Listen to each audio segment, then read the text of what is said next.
Now, can you imagine what will happen if the skull is depending on diffusion of oxygen?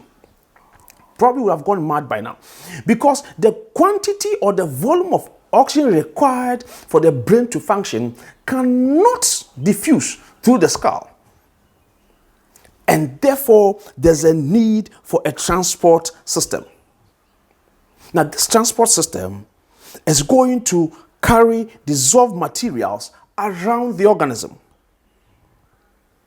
And we are saying that regardless of their distance and location, all body cells will either have a direct or indirect contact with the external environment. And so oxygen for respiration, food substances, waste materials like carbon dioxide, urea, etc., can successfully and efficiently be carried out of the body. It is this need that the transport system satisfies. Now, when we talk of the circulatory system, it is consisting of the blood, the heart, and the blood vessels. The heart is responsible for pumping the blood.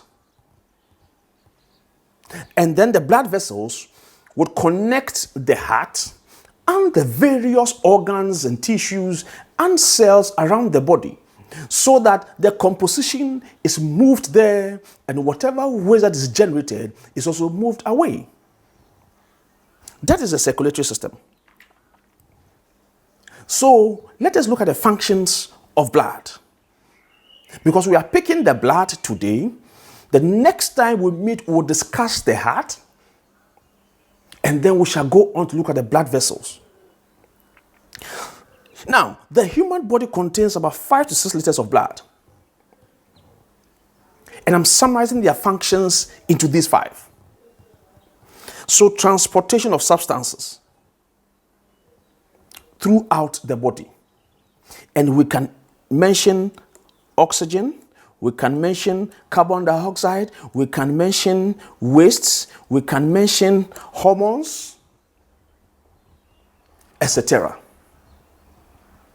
Now, when you are asked to talk about the functions of blood, do not write the first one as transportation of oxygen, the second one for transportation of carbon dioxide. You will only be massaging one single point. Transportation of these materials, waste substances, metabolites, etc.